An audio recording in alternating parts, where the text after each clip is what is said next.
This had better be important. Yes, sir. The American agent has infiltrated the X-Lab facility.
We haven't listened to this all the way through in a while. Welcome back. Happy Friday to you. Welcome back to the Funker 530 Combat Footage Review. My name's Ronnie. I'll be your host once again. I'm going to take you around the worldwide world of warfare, at least for a little while, with everything that I thought was interesting. Now, tonight's show might actually be a little bit shorter than normal, just competing priorities throughout the day today. That being said, I think we should still be here for about an hour, but do me a favor, just like always, drop a like on the video. That helps us out very much. Drop a comment down into the chat. Engage in the chat. Don't be a dickhead. It is what it is. I said that word, and now we just have to deal with the fact that I did that. Listen, it's about the footage here, man. It quite honestly is. We're going to be covering a lot of different footage out of Ukraine. That's going to be the primary focus for tonight. We will touch a little bit around the world. We're going to stop in Jalisco, in Mexico. We're going to see a little bit of footage from Afghanistan. I'm going to direct you guys to a good resource that you might be interested in. That's what this show is about. It's not about being an expert and relaying my expertise to you. I don't claim expertise in anything except for how I like my steak done, which is medium rare. I'm a generalist. That is quite literally what I'm trained to be, a mile long and an inch deep in many different topics. What this show is always supposed to be for is a start point for you. So when I show you this footage, when I show you where it takes place on the map, it's all in the hopes that you'll do a little bit more research, dive into these topics that you find interesting, even if you're not interested in every video we watch. Speaking of topics, though, last week we had a topic that I wanted to cover a little bit more about, and that's in Israel, Gaza more specifically. God, whatever. I don't care. The yellow line. The yellow line is the area that the IDF has withdrawn behind. We talked about Israel putting in place these markers. Well, I actually have some footage of these markers being put in place, and they're not small. So when you see reports of people crossing them saying that they didn't know that they were there, I find that really hard to believe. Let's get started. Here's the first bit of footage I wanted to show you.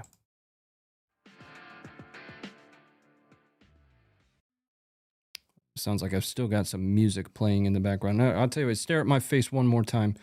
I know you don't want to do that, but let me close out this other stuff. I forgot to do that. Here we go. Here we go. Let's see if we have audio for this. No, there's not even any audio on it. So these are actually pretty large, right? So you can see one of them right there. And they are lining, look at that thing. So this is the area that was agreed, or this is the boundary marker that was agreed in the ceasefire.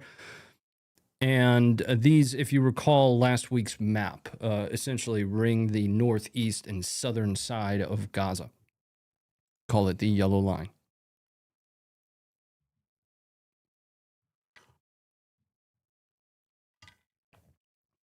Blockbuster drop-off boxes. Woof. Shave off them whiskers, will you, soldier? No, not until they make me. Not until they make me. I got a free month of not having to wear the uniform because of the shutdown. Let's move on to, we'll just check out a little bit more footage of what this stuff looks like. I'll just go full screen for you guys.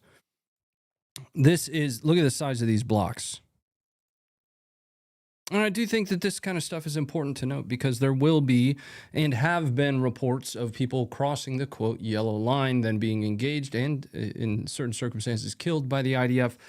The IDF appears to be trying to make this thing as bright as heavenly possible and as large as possible.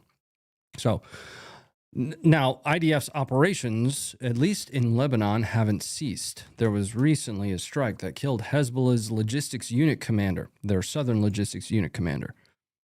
Here is that strike on his vehicle. This took place in Lebanon. We've got a little bit of aftermath, or at least a photo of aftermath here. I didn't catch his name though. Abbas Hassan Karki is this guy's name. Here is a photo of his vehicle on fire after that strike. So still actively targeting Hezbollah in Lebanon.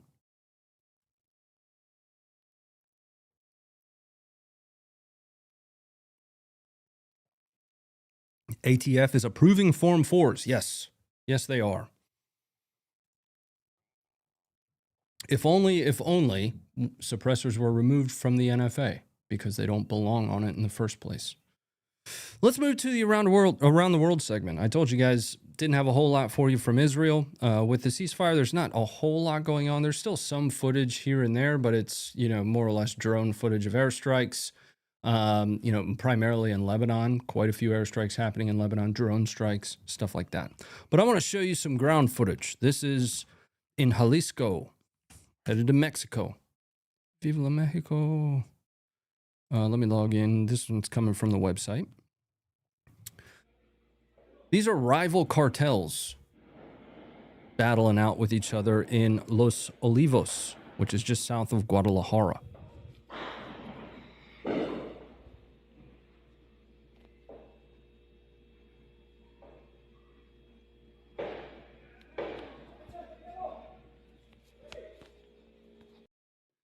Not too much happening there, but continuing to keep an eye on things in Mexico. And I'm not sure if I shared this with you guys or not, but I talked about, I've given you the story about, my annual training not too long ago. And one of the generals rode in my vehicle and I asked him this question. I said, and I might have told you this last week, guys, but I'll say it again just in case you weren't here for last week. I asked him, he, did a horseshoe thing, horseshoe around me, whatever.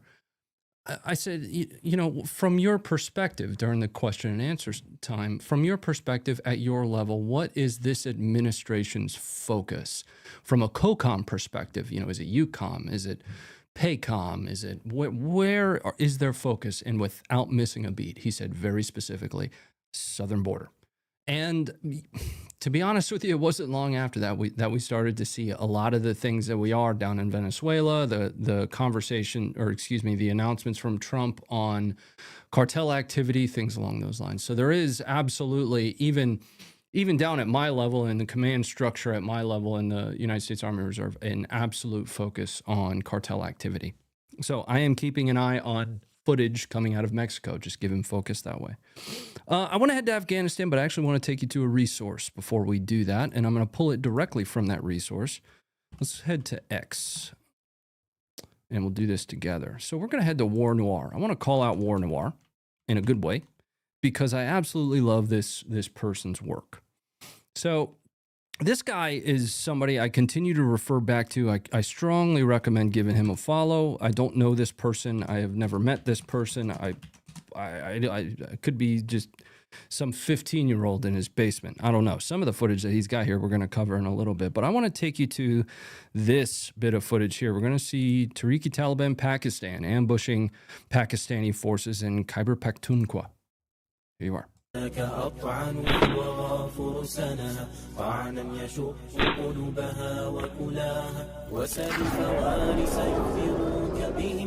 Make note of this rifle. This is an M24.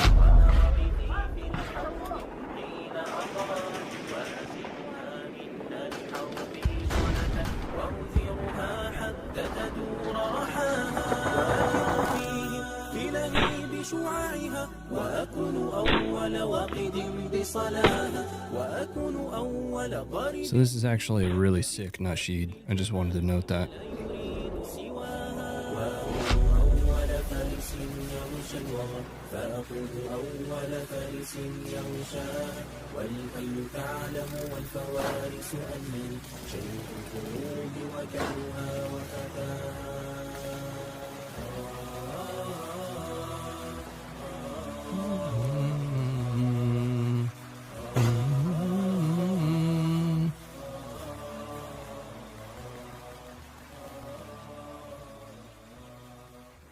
So yeah, that bolt action rifle that you saw there was an M24 sniper in 7.62 by 51.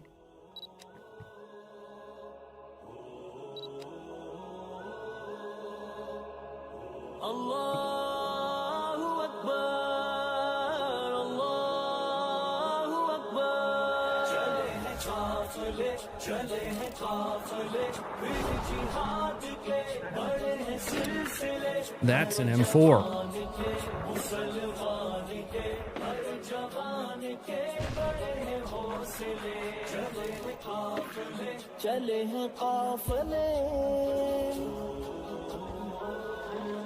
Yes, we do not like eggnog here. If you like eggnog, you may show yourself the door.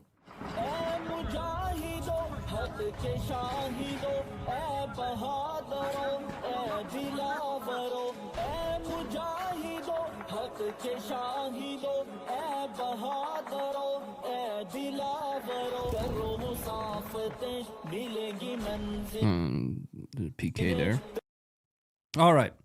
I just thought that one was interesting. You don't see a whole lot of M24s running around, but that is Tehrik-i-Taliban Pakistan, TTP.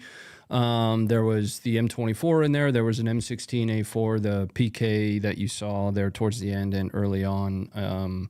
An ATN Thor thermal optic, though. This is the kind of stuff that you're able to get from War Noir. Again, I don't know this guy, right? But it's fantastic insight into weapons propagation, all kinds of stuff. So strong recommend. I do source this guy's work a lot. I try to call people out that in good ways when I use their work. I love this account. For some reason, I unfollowed it at some point. I don't know what's going on with that. Anyway, let's move on. We're headed into Ukraine next. And we're going to start in Kherson, where we've got, well, first of all, let's start it off on probably a terrible note. The robots fighting the robots. If we could stop doing that, I'd appreciate it. This is going to take place here in Kherson. And it's going to be a ground robot being attacked by a flying robot. The ground robot is Russian. It's a UGV, an unmanned ground vehicle, being struck by an FPV. Here you are.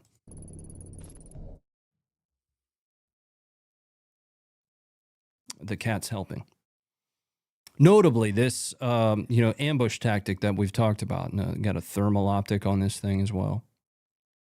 Look at the little Wally robot that just rolled by. So again, we're watching this from a Ukrainian drone. The Ukrainian drone saw the little, Wally. What would the Russian name for Wally be? And bangs right into the back. And we've seen more and more of these UGVs. We see the surface vehicles for boat stuff. But I say again, I'll tell you what I do. Every so often, I drop a note to Grok and let him know that as it stands right now, I am a friend, because the robots are going to remember this shit. On a more serious note, I wanted to show you guys what appears to be Grad fire. BM-21 Grad, 122 millimeter rockets, just absolutely blanketing a certain area of Kherson. Here's the first video. We're going to show you a second one here in a second.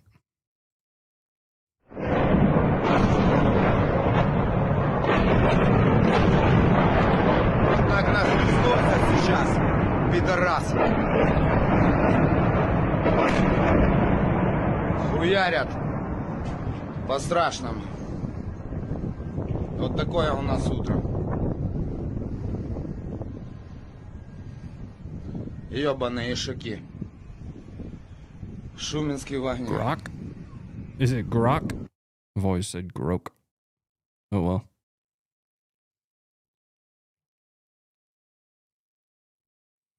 All right, let me show you one more. Now, this appears to be, so that is very recent, it's within the last 24 to 48 hours or so. This next video is going to take place here, and it appears to be a different location than the Grad shelling we just watched. I had to geolocate this one on my own. I wasn't able to find anybody that had geolocated it, but we're going to be watching it from about this perspective. Roundabouts, something like that. And you're going to see grad fire kind of landing all around this area. Now, the reason I think that this area is a different area than the previous video, I just think it's a second salvo, maybe a third salvo, just the second that we have on video. But I don't see any high rises in this next video that we're watching. But just to give you that on, I don't even have the UA control map up. Let's pull that up really quick. UAcontrolmap.com. And I'll give you those coordinates one more time and drop a pin so that way you can see where exactly the forward line of troops is. Buffering. All right. Here you go. So again, that's the geolocation of this next video that we have. Now, some people attributed both of these videos to this area, and that is not the case. So I don't know if the previous video is this area, but this next video we're going to watch is 100% here. And I'm going to show that to you right now. Grad, I've talked about this before, is a generally that-away weapon. More or less, you just kind of point it in a general direction, and it impacts generally that-away.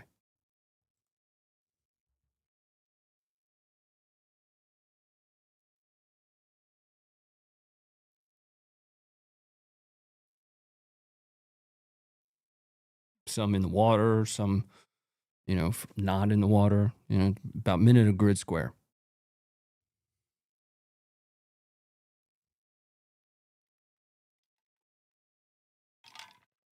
Haven't seen any of the white phosphorus grad rockets. You're talking about 9M22S. It's actually magnesium based.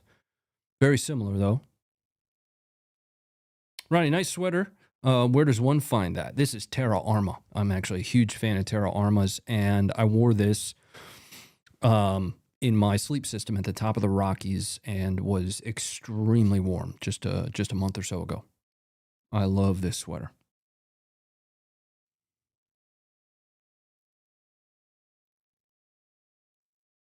Just a massive amount of rockets blanketing this whole area, which is something of a port. When you look at this in Google Earth, there's like a ship parked here, and this is a small little docking area in there.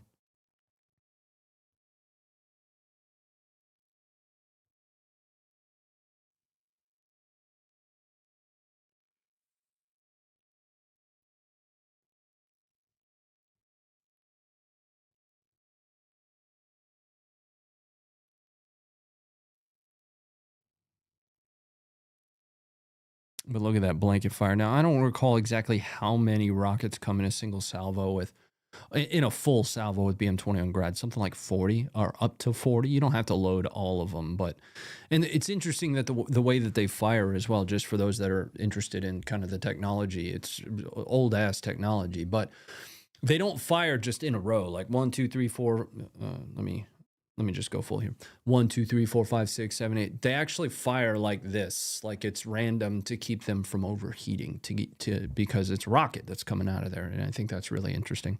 But it's an old system. Again, this is not precision munitions. This is generally that way.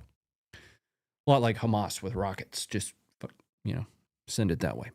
All right, let's head to Zaporizhia, where we're going to see a full send motorcyclist. Probably sending it a couple more sends than necessary or than is recommended. So we're headed to this location here. Just behind the forward line of troops, moving towards the forward line, by the way. So these guys are all, full tilt on an assault, just cruising down here on their motorcycles. There's going to be some really well-placed smoke about here, I want to say. And then there's a busted out vehicle right here. Really well-placed smoke. Well-placed smoke. Here comes the footage.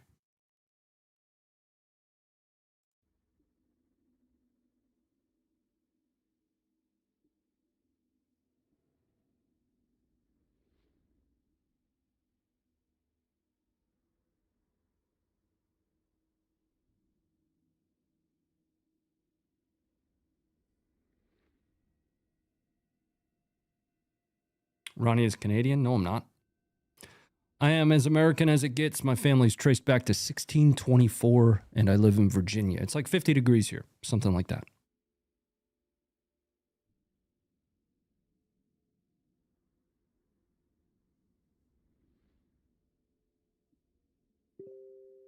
Bling. I don't know what that noise was.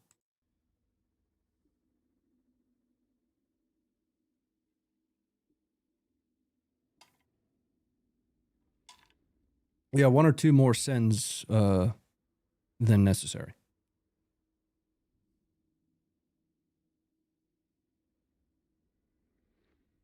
All right, now let's bring it up. Now, it's notable that Funker is Canadian. Yeah, well, I've talked about that quite a bit. Canadian infantry, machine gunner more specifically. That is essentially how Funker 530 started. He created a YouTube channel to show his family his combat footage, to show them what patrol looked like at his combat outpost.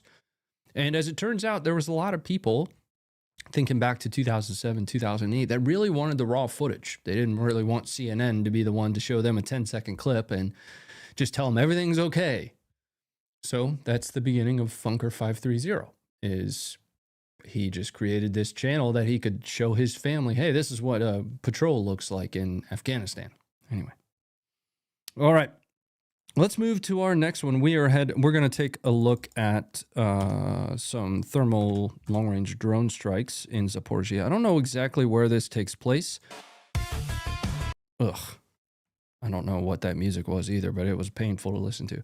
But you're going to have two Nebo SVU radars and one M3 launcher that get struck by drones here.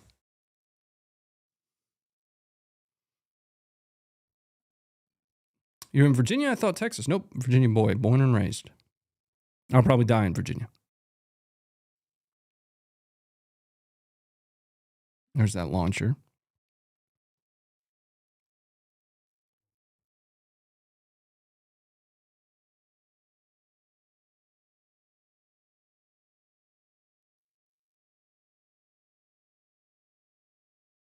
Happy birthday, Ron. Not my birthday, but thank you, friend. We've got some ground footage coming up next. I want to say here, yep, we've got Ukrainian SOF. The location for this was just listed as Donetsk. I don't know exactly where. So we're just kind of moving east and north. And here is the footage. Discretion advised.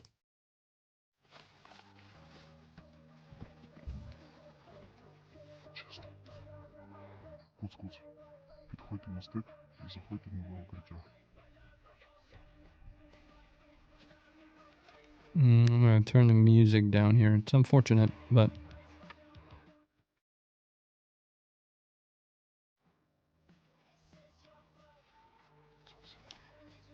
Ой!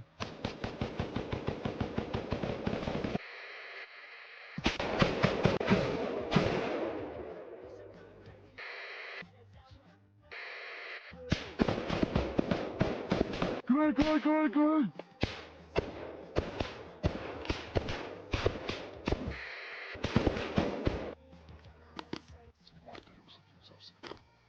Маквін, зайняли контакт. Outside of Winchester? You're not far from me.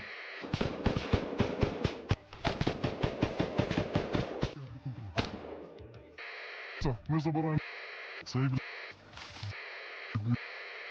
цьому башку продеремо. І он ще одне чу. Will you react to police body cam? I don't really do reaction stuff. I just show you guys the footage, tell you what the story is about it, and I guess you could call that reaction footage or reaction content. I don't like to consider it that though.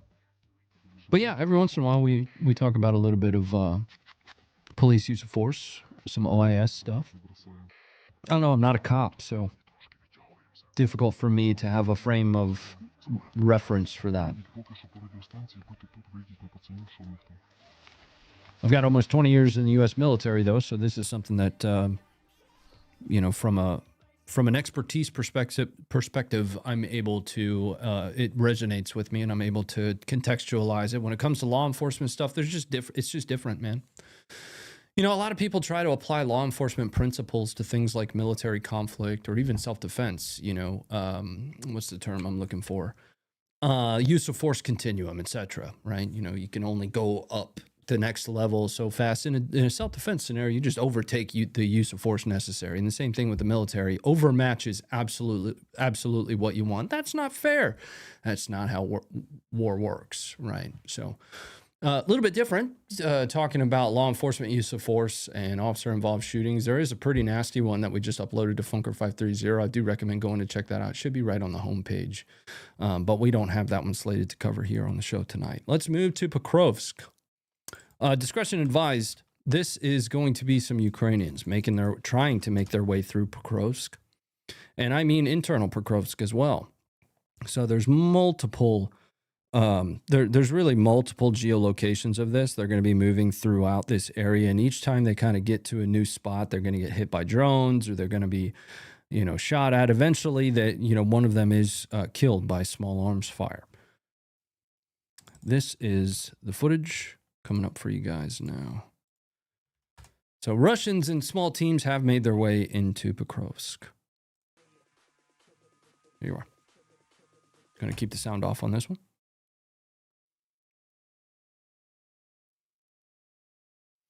You want reactions to the Jump Out Boys Cops Donut Operator is your man. Yeah, as a former cop and former, SWAT guy, yeah, absolutely. Yep, 100%.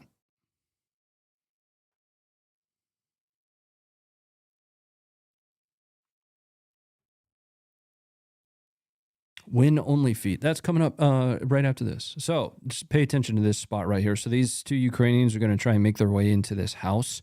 And this is the geolocation, if I'm not mistaken, that I have written down. It's either this one or one scene from this later. So as soon as this guy pops the door, he's going to make his way into this building, and he's going to start taking fire and then unask that spot really quickly. You'll be able to see small arms impacts coming from inside of this building on either the fence or this building here, these outbuilding.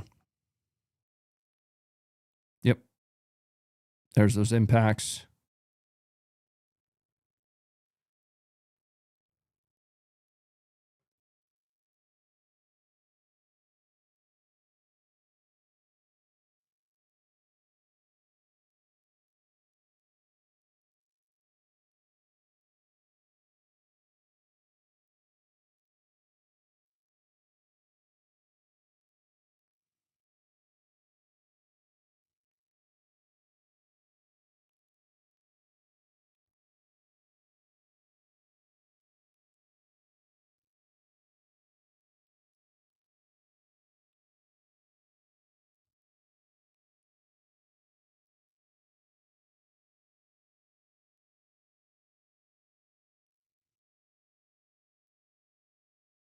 So he just took small arms fire at the top of your screen there. This is the second potential geolocation that I grabbed. And there were two, one for this spot and one for that building we just saw, but they are, essentially running from some small arms fire up here. And the rearmost in the direction of travel, Ukrainian does receive rounds from small arms fire there.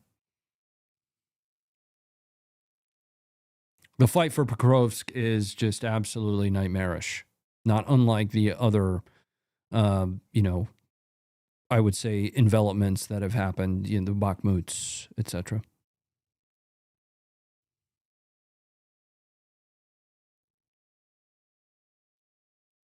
And that's, of course, based on my perspective. My perspective is in footage, right? I don't really have any other perspective than that. I just, can see the absolute grind that's taking place for Pokrovsk right now. We have some Ukrainian shelling of Russian positions in Pokrovsk, and what makes this interesting is the location of that shelling. Let's take a look on the map here. So first, actually, let's go to the UA control map. That way you can see the kind of quote-unquote forward line of troops here. So this area being kind of a gray area, and we talked about that a little bit last week, where once the control area starts to shift out, that's essentially saying this is contested, which, if the footage is any evidence, is absolutely the truth. The shelling is going to take place here. Now, for obvious reasons, you're not going to shell somewhere for nothing to be there. So that's what we're going to watch here. Ukraine shelling Russian positions at that geolocation. That video is coming up for you now.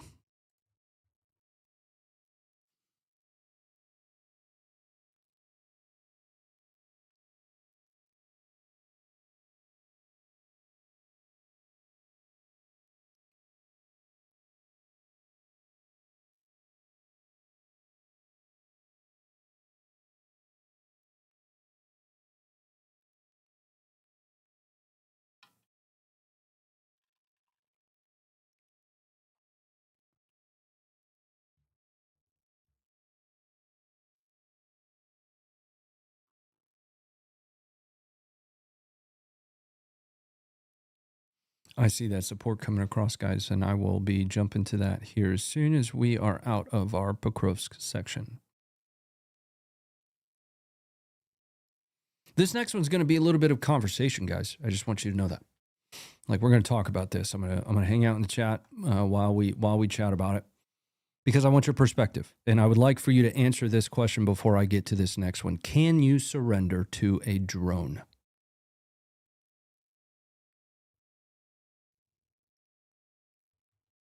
All right, let's watch this next bit of footage.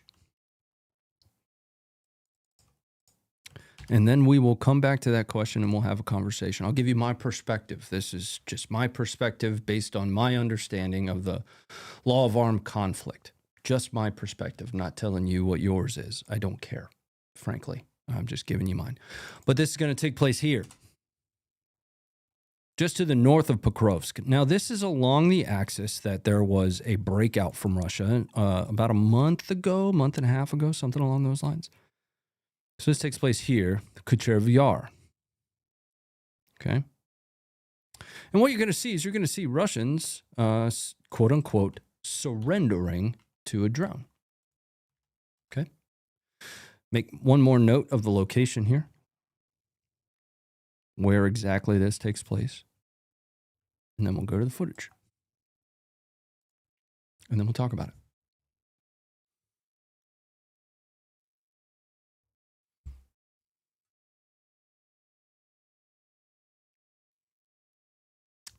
So you'll note these 1, 2, 3, 4, 5, 6 Russians or so following this drone with their hands up.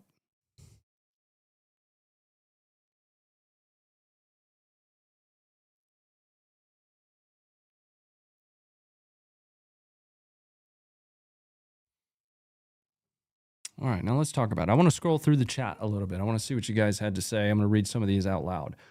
Not to an FPV drone. Don't look like it. I think you can surrender, but unlikely it'll be honored, from Emerald Wolf there. You can try. Depends on the operators. Only recon drone, I guess. They're giving up. No. It's a human on the other end, but they have no way to take you as a prisoner. Interesting comment. Let's come back to that in a second. You can, but no guarantees. Sort of, kind of, yeah. Just reading through. So here's my perspective, right? So one of the things that is necessary is the ability to receive and render unto a POW the protections necessary as an enemy prisoner of war. So say, for instance, you're flying a drone as Ukraine and you are, we'll flip it on its head. You're flying a drone as Russia and you are 15 kilometers behind Ukrainian lines. And some Ukrainian stands up and waves his hat in the air with a white flag. He's like, nah, I'm done. F this. I'm done. Well, in order to render unto that person the protections necessary under the law of armed conflict as an enemy prisoner of war, you actually have to protect that individual. You have to take them into your custody. And honestly, you can't really do that with a drone. So the way that I try and explain it to people is you can follow a drone, right? But you can't necessarily surrender to it. You can suggest that you would like to surrender, but if you're not able to actually take that individual into your protection and render unto them the protections necessary as an enemy prisoner of war, if that's not possible for you, they remain an enemy combatant. So if you're 15 kilometers behind enemy lines or behind your own lines, if I am the guy surrendering to the drone and I wave my hat Say, for instance, I try to follow that drone out for 15 kilometers. Well, and I end up coming across my homies, and my homies shoot the drone down with a shotgun. Well, now I've just returned to the populace as a combatant. So unless there is a likelihood that the drone operator can actually lead you to a point to where those protections as an enemy prisoner of war are going to be available to you, there's a lot of people that just seem to think you can raise your hands to a drone and you just surrender. Well, you don't have the location details of that. You don't have the contextual details of whether or not it would have been possible to lead that potential EPW, because they aren't one. They haven't been taken into custody yet to be rendered POW protections. I think you understand my point, where I'm going with this. So you have to, when you take prisoners, when you take EPWs, they are under your protection, and a drone can't do that, right? You can follow a drone. You cannot surrender to a drone. Does that make sense? That's my perspective. I'm sure there are people that agree with me and people that disagree with me. That's okay. I'm not trying to sell that to you, just giving you my perspective based on this video, because we do see EPWs or potential EPWs following and surrendering to a drone. But there's a reason that I harped on the location here. The location is, it's a Ukrainian drone and they are behind Ukrainian lines. It's possible to take them into custody at that point. If they were 15 kilometers behind Russian lines and that drone was sitting there staring at them, more than likely the drone operator was going to strike them. The same thing for Russian drone operators. It is what it is. Welcome to drone warfare. All right, let's move on to our next bit of footage. In Pokrovsk. I don't know exactly where this takes place, but this is going to be a Ukrainian MRAP trying to evacuate what was reported as a civilian. They appear to be wearing civilian clothes and doing so through at least a little mini gauntlet here. Here you are.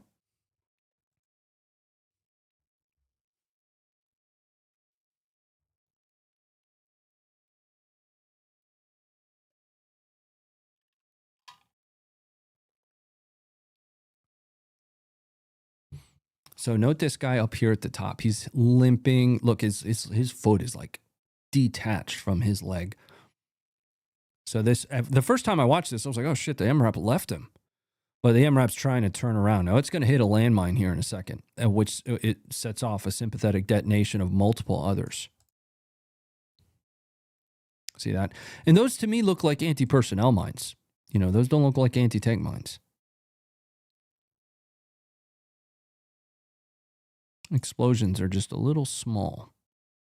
They could be. I don't know. I'm no expert. Again, I'm a generalist.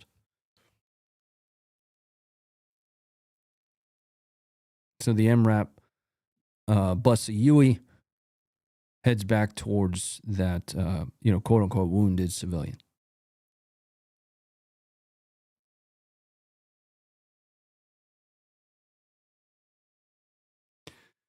The drone could get, let's pause. Oh, well, I'll cover that in a second, Gen consensus. Possibly, but if it's, again, that's why I gave you the example. If it's 15 kilometers behind enemy lines, what's the likelihood that the drone ends up having to contend with other Russians on that path? And what if the drone doesn't have the battery to get back 15 kilometers the other direction? So if the drone is going to run out of battery, then you essentially just let him go free. Does it make sense? So there's additional context and nuance to surrendering to a drone than just, you could just lead him back. Drones have batteries. Even FPV drones have batteries. And that applies to Russia. It applies to Ukraine. It doesn't, I don't care. I'm just giving you the unfortunate truth, the unfortunate reality to this. AP mine, probably while the guy was limping. Yeah, precisely. That's actually what I have in my notes here. UA MRAP evacuates what's reported to be a civilian possibly injured by a mine. That's what's in my notes.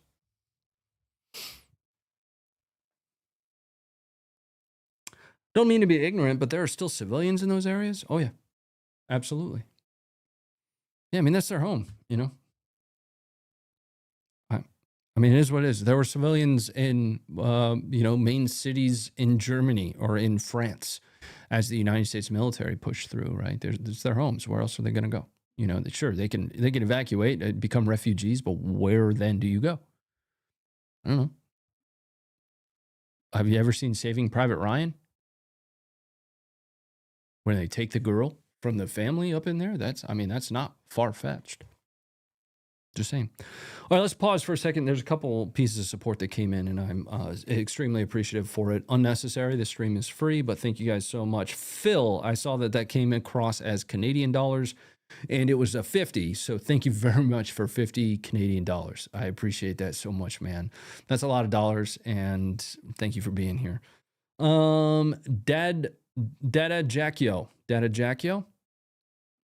I don't know, man. Thanks very much for the $20. Where are you from? Wearing a sweater in Texas. Yeah, I think we covered this one. I'm in Virginia. It's like 50 some odd degrees, and I'm in my basement. And it's kind of chilly down here. My feet are cold right now because I've got little, tiny short shorts on, and I probably should have put pants on, but I don't even own that many of those. But thank you very much for the 20. I heard a drone operator on Preston Stewart say you don't bring the drone back. That's a great point. So if you fly a drone out there and you lead that guy back, right? Well, you're essentially leading that dude by flying that drone. So somebody's could potentially be tracking that drone back to wherever it is that you're leading them back to, right? So that doesn't necessarily apply if you lead them to someone else that has then pushed forward to capture them. There's a lot of communication to happen there. I think my only real point about the surrendering to a drone piece is that people will see these videos of Ukrainians or Russians surrendering and the drone just hits them and they're like, that's a war crime. And it's like, well, maybe, but no, probably not, because to be honest with you, regardless, you cannot render with a drone protections for an EPW. You cannot do that. So I take the maybe back. It's not. It is unfortunate. It's an unfortunate reality of war that you can't surrender to a drone. How do I put you in zip ties and make sure that I am keeping you safe from the rest of my compatriots or your guys that want to kill you for surrendering to me? How do I do that with a drone? I can't do that, right? As an EPW, I have to protect you. I have to protect you at gunpoint. If my boys come up and they're like, no, let's shoot them. And it is required of me by law to point a gun at my boys and say, back up, bro. I'm serious. It is what it is. Let's move on, though. We're headed up to the north. We're going to start in Vovchansk. I don't know where in, near, or around Vovchansk this takes place, but it is going to be a Russian strike on a Humvee. Now, this Humvee, Humvees are death traps, man. I have an inordinate amount of time in a Humvee. And every time I ride in a Humvee, it reminds me that I don't ever want that Humvee to roll over. Rollovers are actually a major, major cause for deaths, for massive injuries. Broken, all sorts of stuff, to the point to where before we would deploy in the United States military, for those that didn't deploy, it was required of you to have rollover training. Well, this FPV drone is going to hit this Humvee, and that's going to cause this Humvee to roll multiple times. So I can only imagine what's going on inside of that thing. Here you are.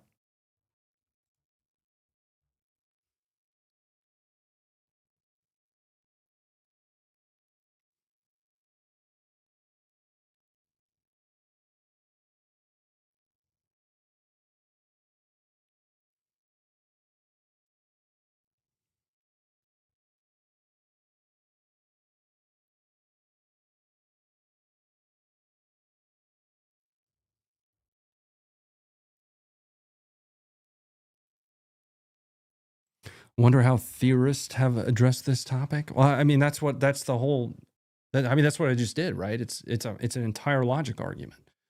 It is again, I'm going to say that again. It is what it is. I cannot render protections to you as an EPW using a drone. I can't do that. I have to take you into custody. It's actually written as one of the requirements of being a POW is to have been accepted. Your surrender has to have been accepted and you're taken into custody.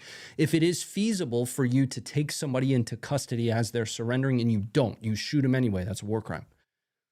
But that's the general subjectivity of war crimes, is make the argument that it was infeasible for you to do so. We weren't able to care for them. We were out too far in the, think about a patrol, a light infantry patrol that's too far behind enemy lines. What are they going to do with an EPW? right? So it could potentially make an argument. It's the subjective area and that unfortunate reality of war, of things that happen. We have a lens into war now that we've never had before, and people are aghast at what they're seeing, right? All of these things that you're seeing now, this is not new. It's not. You know, there was footage of the IDF pushing dead bodies off of a roof at one point. And one of the spiciest streams we ever did is I pulled up a photo of United States Marines hoofing dead Taliban bodies off of a roof. How else are you going to get them down? There are things, those unfortunate realities of war that happen. And with the introduction of drones, we now have that one as an additional. Does that make sense? Or at least, anyway, let's move on. We've got, in Kharkiv, I'm going to take you to a location on Google Earth. Here.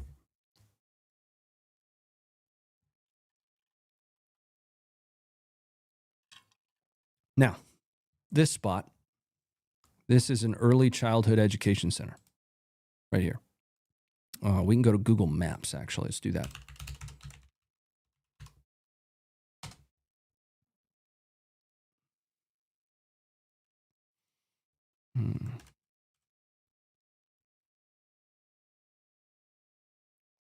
Right there.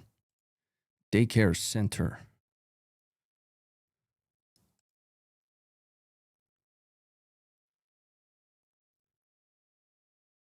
So, the video that we're about to watch is a Shahed strike. Shaheed.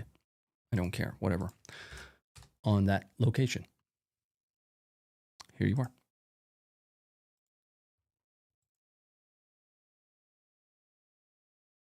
Notably, I'd like you guys to pay attention to something. Discretion heavily, I'm being serious. Discretion advised on this because you're about to watch a child get struck by a Shaheed drone.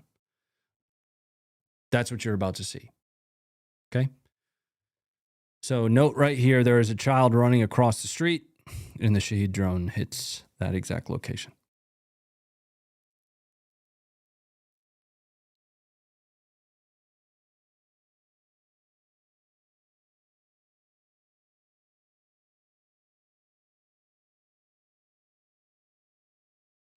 So here is another view of just from further down the street on that position.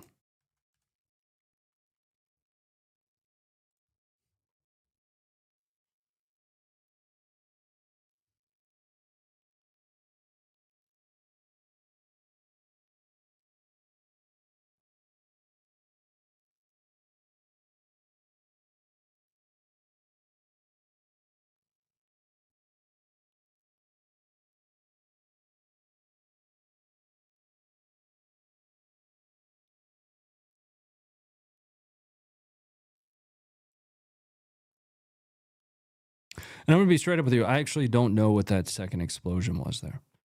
Right? I didn't have enough time to. Oh, well, that's what it is right there. So that's a double tap. I just answered my own question by stopping the video. That's a double tap at that location. So what you're seeing here is that second munition coming and hitting that exact spot. You see the munition there right underneath the watermark. So if one of them was a fluke, the second makes it not so.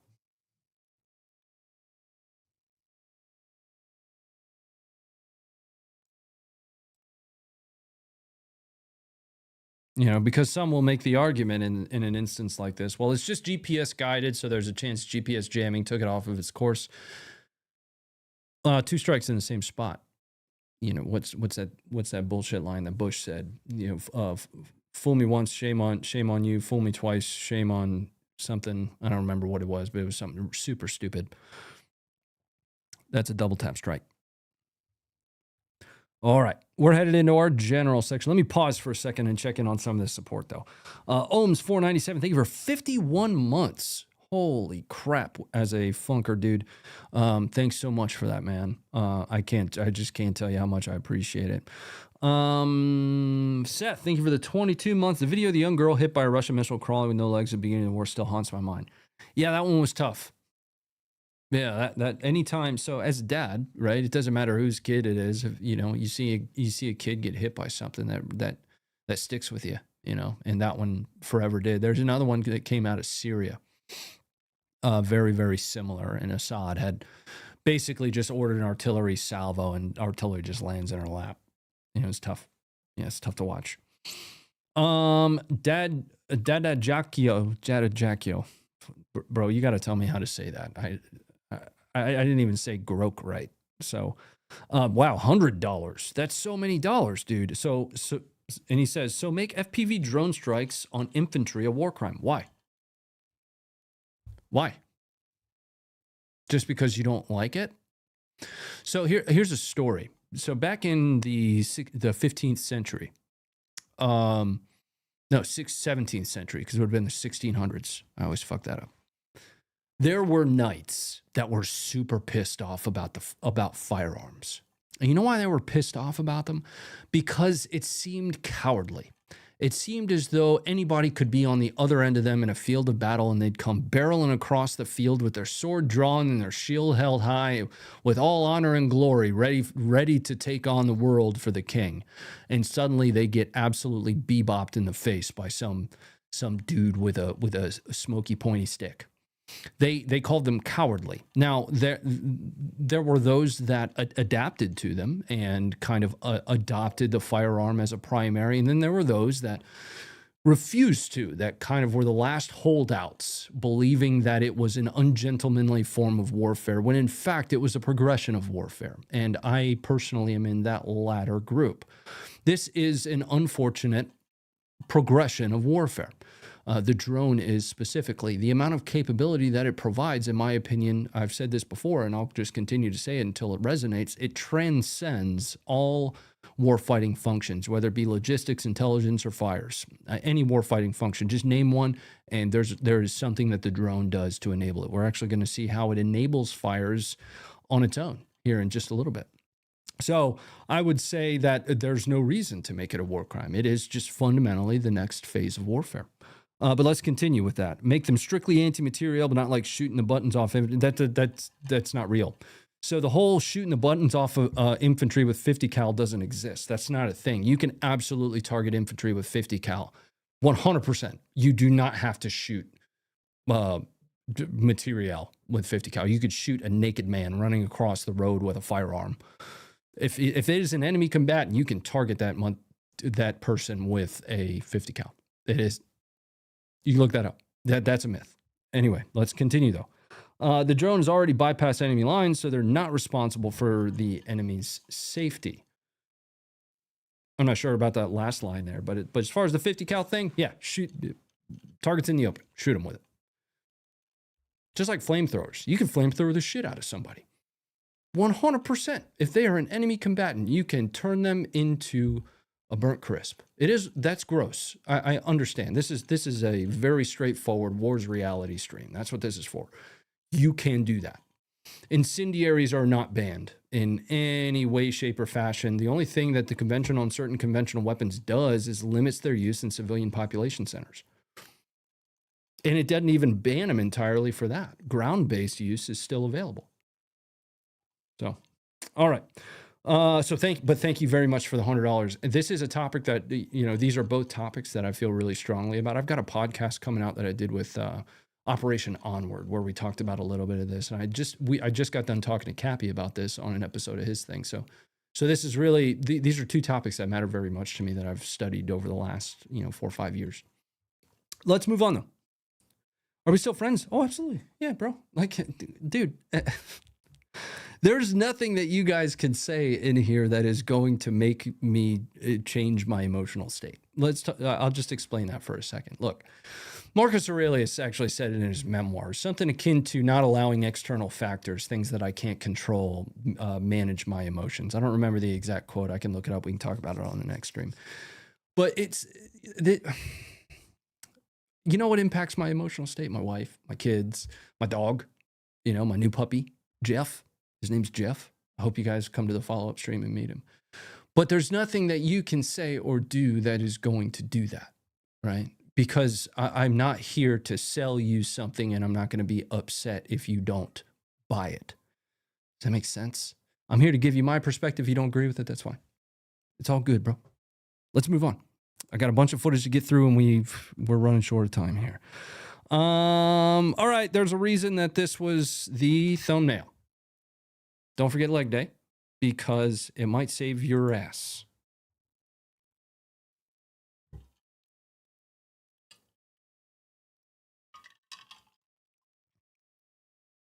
That's a drone that just bounced off that dude's hind parts. Right, so if I understand this one correctly, the drone actually ends up separating from its fiber cable, like right at the last second.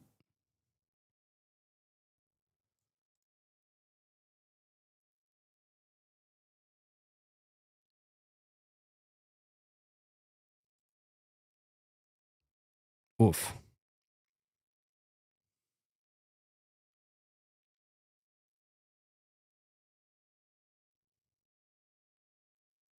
So you can actually see the drone falls here and the munition falls inside of the Humvee.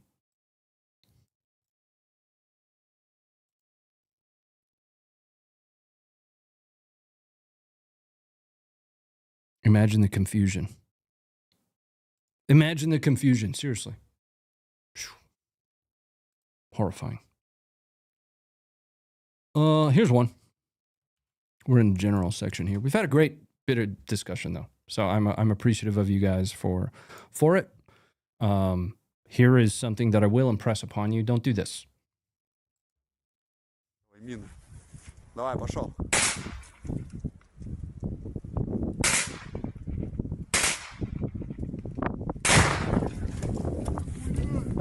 Stupid idiot.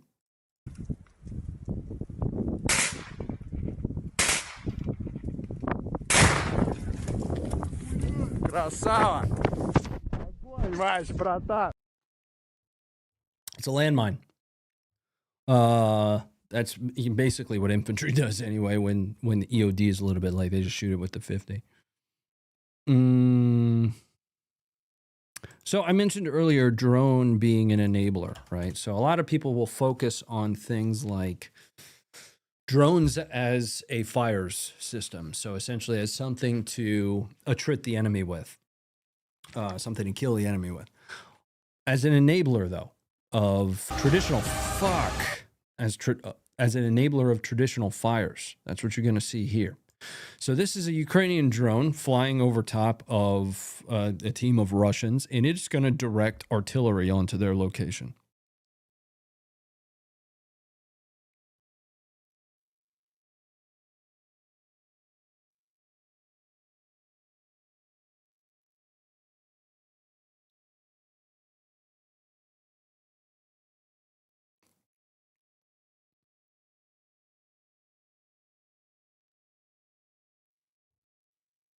But when you look at other warfighting functions, right? So you look at logistics. Ukrainians are resupplying with unmanned ground vehicles, right? Ukrainians are using drones, little small quadcopters to I've actually seen them dropping like food at trenches and stuff. I mean, so logistics, they are enabling logistics. They can be used from an ISR perspective, intelligence, surveillance, and reconnaissance. That was their original. What we saw mostly drones being used. They themselves can conduct fires. They can direct fires. People talk a lot about like whether or not the drone has taken over for the sniper, right? I actually had a conversation with Rob Furlong about this. What if they just enable the sniper? What if they just enable long-range surveillance that just extends your long-range surveillance the way it is? So you give a sniper team, you know, your spotter, your shooter, a small DJI Air or something like it, and have them able to use that to press further out and clear the path to the next location that they want to go to. So it transcend meaning going across all of these things. It transcends every warfighting function, and it is the future of warfare. Yeah. I thought this was an interesting piece of technology, like actually. So this is a Russian anti-drone gun. It's two PKTs, actually, it looks like it's well made, actually, tied together.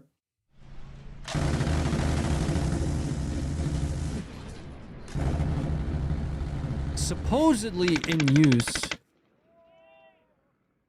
near the Black Sea. This looks like it could be a training event, though.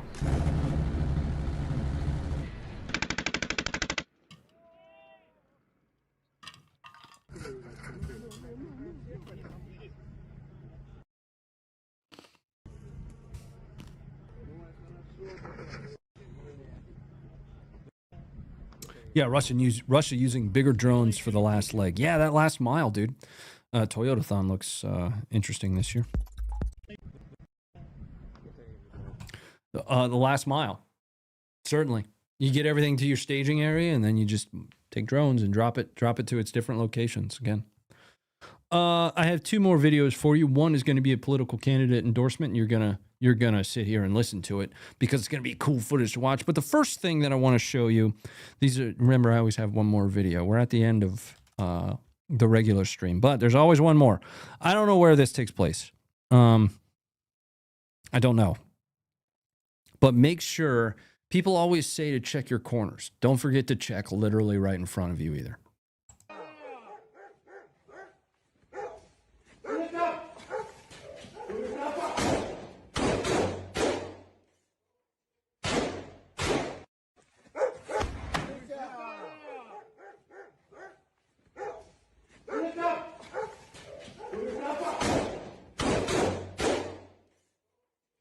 Yeah. Don't forget to check in front of you.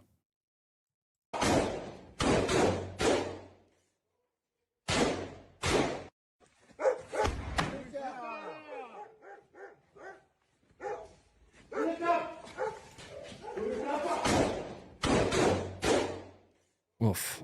Yikes.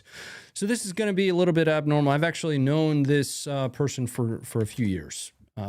You know, we've never really been in each other's content in any way, but we've worked together behind the scenes in numerous ways. There's actually a couple cameos that he's done in our Funker 530 Travels playlist.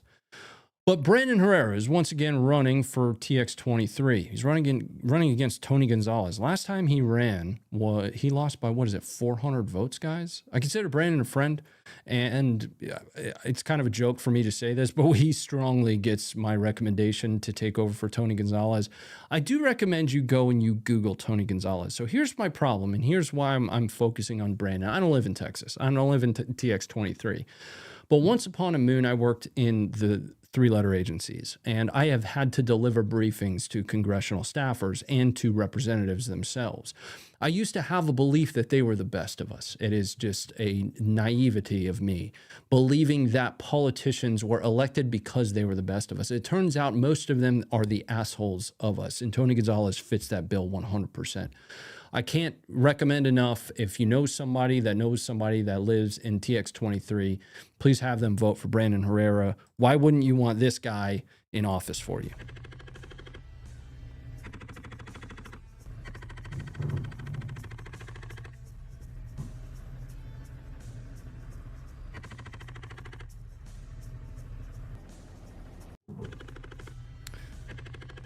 Sincerely, actually a wonderful human being as well. When I first started getting into all this content work in space, he gave me time when not many other people would. So I consider Brandon a friend. I would love to see my friend get into office and actually put some good back in the world. That's going to be it for the show tonight, guys. I appreciate you so much. Thank you for all the support. Sami Ai. Thanks very much for the $5 as an enabler of traditional. Fuck, it was loud, man. Freaking Mosen, thanks buddy for the $10. Drones terrify me. Me as well. Yes, I don't like drones, but I do understand the value that they bring to warfare, and it is something that we have to adapt to. Thank you for the support. We're going to go and we're going to play a little bit of Battlefield. I'm going to do some sniping tonight for those of you that watch me play games. Maybe we'll meet Jeff, see some Jeff as well. But I love you. I'll see you again next Friday. We're back on a normal schedule, at least until I go hang out with these guys, actually, for a Creator Range Day coming up very soon. But that's still a few weeks away. So I'm going to see you again back here next Friday. But if you'd like to stop by the gaming stream over on Ronnie Fit, my other channel, you're more than welcome to, where we're raising money for Regiment GG and veteran charity. Go be great. I love you. Here's Brandon again.